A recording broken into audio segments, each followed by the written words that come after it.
Hi, I'm Tamara Kandaker.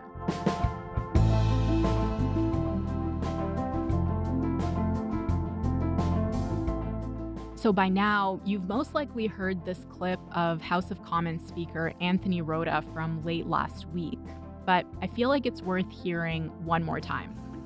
We have here in the chamber today Ukrainian Canadian world veteran from the Second World War who fought the Ukrainian independence against the Russians and continues to support the troops today, even at his age of 98.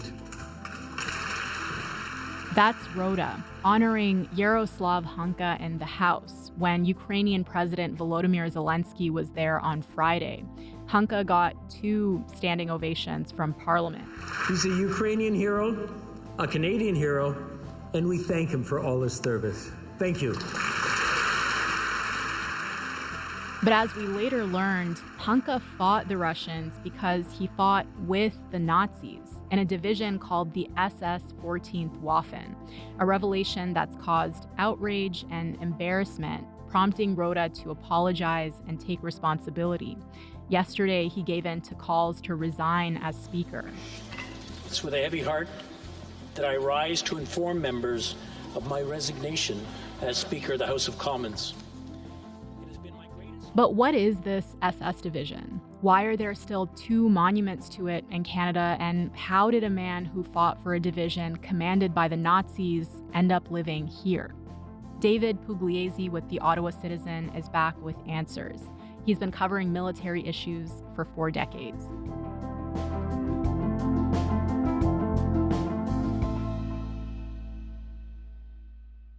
Hi, David. Thanks so much for doing this. Oh, great to be here. Hello.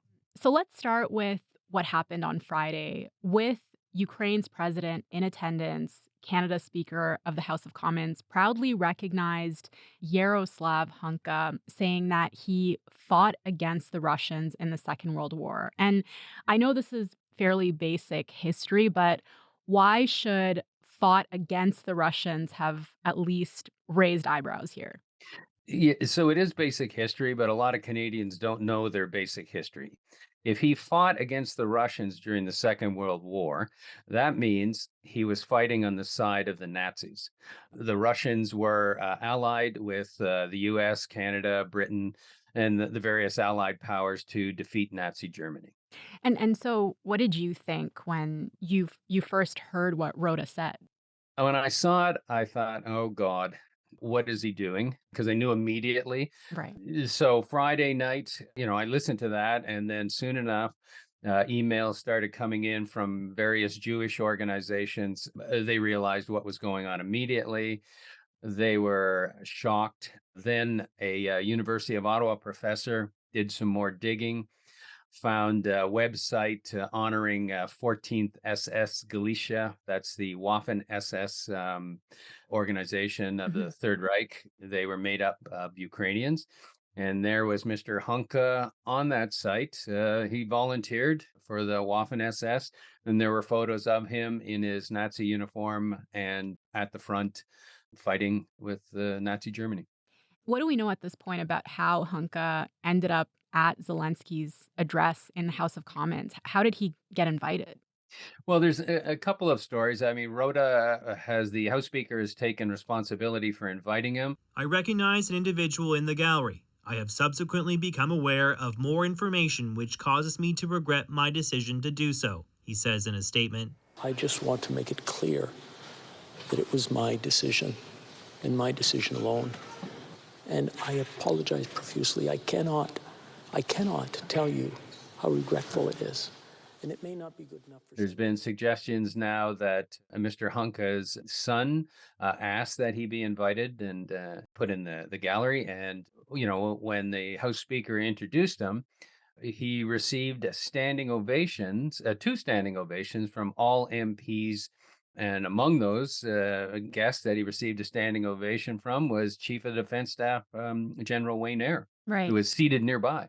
So there's been quite a bit of reaction since then. As you said, Speaker Rota said this was entirely his decision. He apologized and resigned, although he didn't actually specifically mention Hunka in his apology. The Prime Minister called this deeply embarrassing to the Parliament of Canada and, by extension, to all Canadians. I think his office said that this was all Rhoda's doing. But what else have Jewish groups and other countries been calling for? Well, just to put this a little bit in context, this is the first time that a member of the Waffen SS has been honored in Canada's parliament. Mhm. So full stop on that, and let that sink in. So what's happening now? The Jewish groups, three Jewish groups, have banded together, and they've put out news releases condemning this, linking, the Waffen SS and 14th SS Galicia to war crimes. Poland has asked for a official apology from Canada. It hasn't received it because the 14th Waffen SS has been implicated in the murders of Polish civilians Mhm. during the Second World War.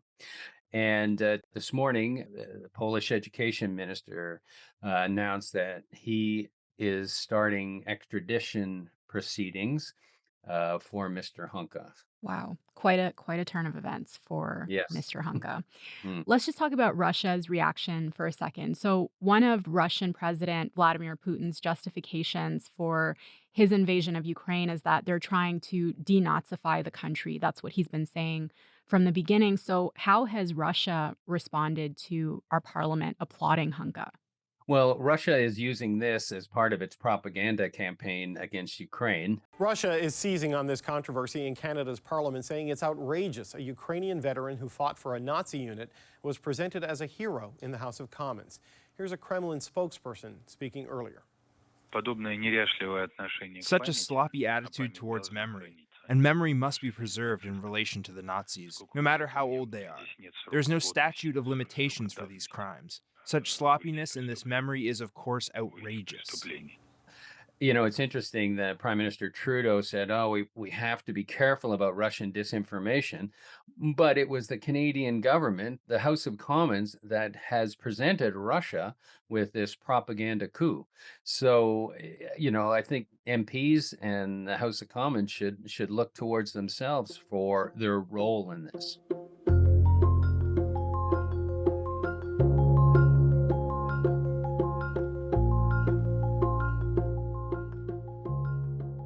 I want to learn a little bit more about this unit that Hunka served in. This is the 14th Waffen Grenadier Division of the SS, which is often called the 1st Galician. Mhm. How was it formed, and what was the role that it was supposed to play in the war?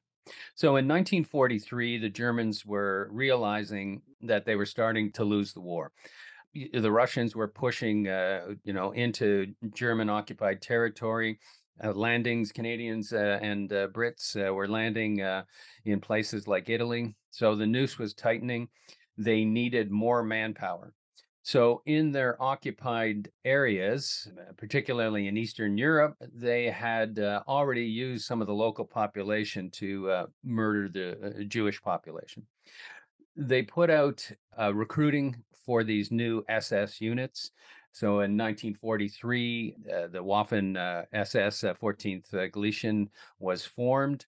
And so they were put to the front, to fight the Russians. They were used later on to crush uprisings in occupied Nazi territories. Mhm. They've been allegedly involved in the massacre of civilians in a number of Polish villages.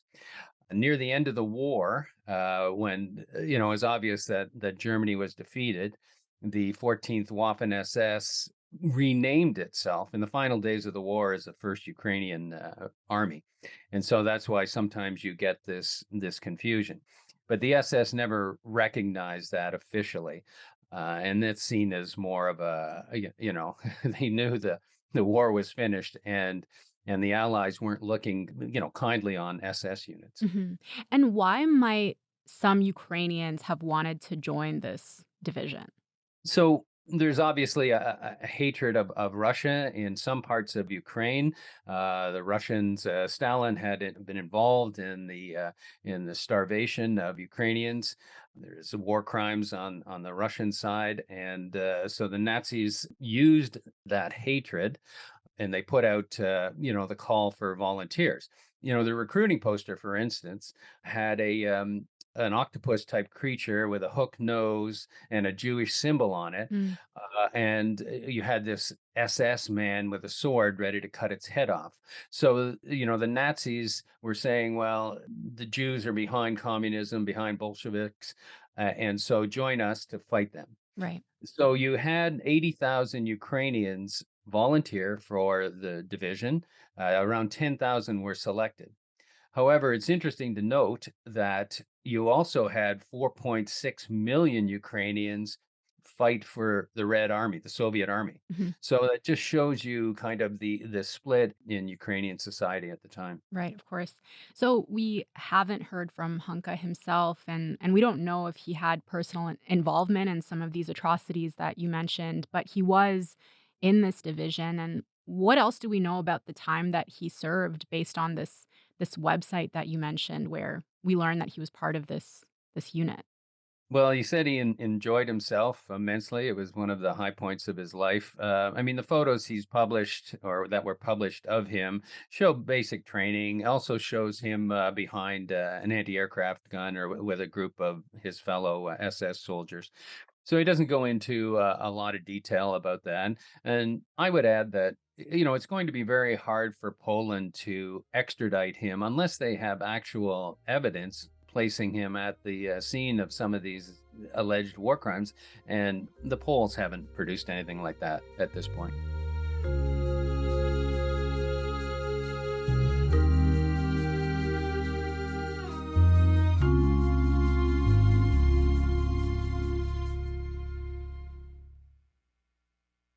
So I think this story took a lot of people by surprise, not just because he was recognized in parliament, but also because here you have someone who fought under Nazi command living freely in Canada. And if you don't know the history, you might think surviving Nazis would have been imprisoned after the war. So, how did members of the 14th Division end up coming here after the war?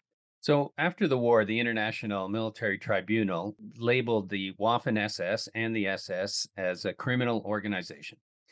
But what happened was there is some push among the Ukrainian community in Canada to welcome these veterans. There is, at the time, though, there were other Ukrainians who said, no, we don't want these individuals. They were allowed to come to this country, 2,000 of them.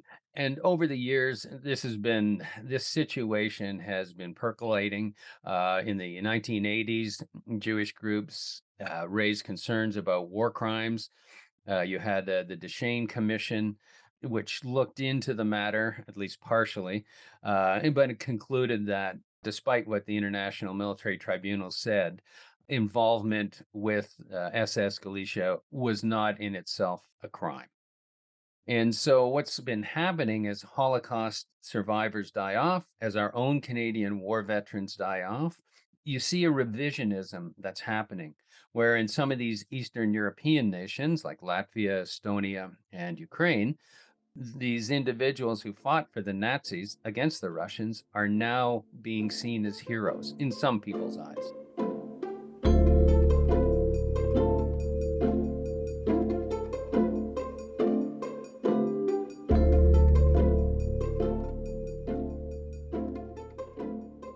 The report from this commission in the 1980s, am I right that hundreds of pages of that report are still classified? Yeah, part of the report is out there in the public domain. There was another secondary report that had more details about the potential war crimes that the government had found out about. So that was released in 2022 through the Access to Information Act. It was 1,237 pages. Only 600 pages were released. So there's another, the rest of it is still classified. So I was kind of surprised to learn that there are actually still two monuments to this SS division in Canada, one in Oakville and one in Edmonton. There's also been marches quite recently that honor this division in Ukraine. So help me understand that. Why would someone want to commemorate this group? Again, it's because this has been portrayed as this unit fought against the Russians. And so, in some eyes of some Ukrainian nationalists, they're seen as heroes. Except, in Poland, they're not seen as heroes. They're seen as war criminals. In Slovakia, there's been allegations of war crimes as well. So it comes down to viewpoints of the war. Polish and Jewish groups have been trying to get these monuments taken down. It's interesting to note 40,000 Ukrainian Canadians fought for our side during the Second World War, and there isn't a monument for them. So today, we've talked about this on the show before. There are fighters in Ukraine with neo-Nazi links or who wear symbols the Nazis made infamous. I'm thinking of the Azov Brigade, for example. Why are these Nazi symbols still held up by small groups in Ukraine? I mean, it's hard to explain. Well, it's hard to understand, I guess. So Azov started off as a far right organization, so it's not unusual that they would embrace Nazi symbols. Now, with the terrible Russian invasion of Ukraine, people are saying, well, Azov has changed its tune. It's now just a regular unit. They've gotten rid of all this Nazi symbolism and far right symbolism. But what you're still seeing on social media, lots of swastikas, lots of Nazi salutes, the black sun, for instance, which is a symbol that Heinrich Himmler, head of the SS, used. Mhm. NATO was embarrassed last year when it published photos online, social media, to highlight Ukrainian women fighting. They had the black sun Nazi insignia on their uniform. So NATO had to quickly remove that. So you're seeing that all the time. You just go on social media, and it's providing the Russians with a propaganda gift.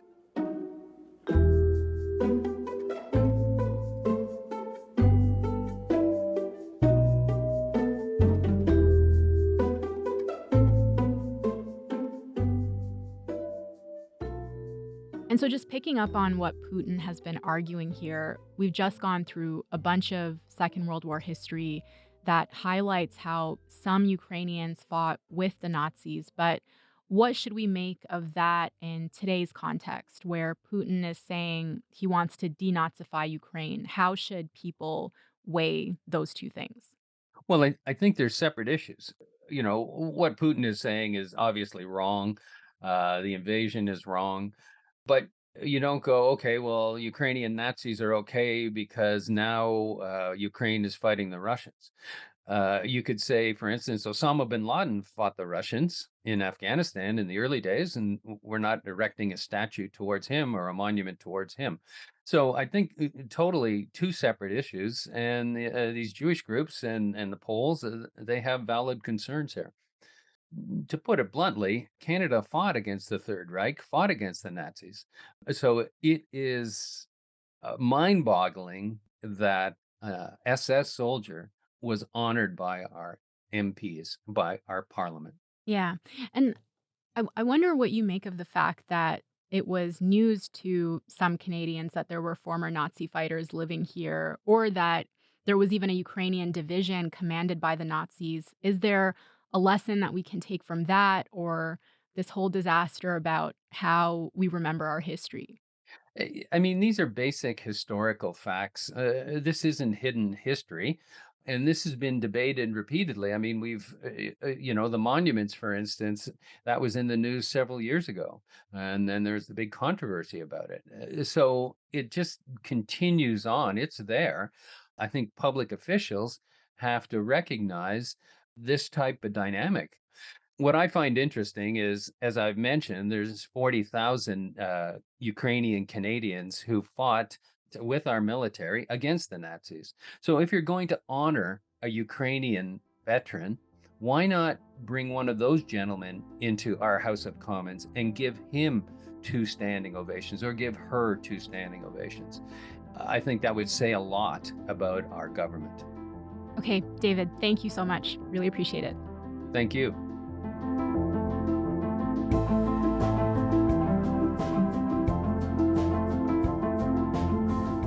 All right, that's all for today. I'm Tamara Kandaker. Thank you so much for listening, and I will talk to you tomorrow.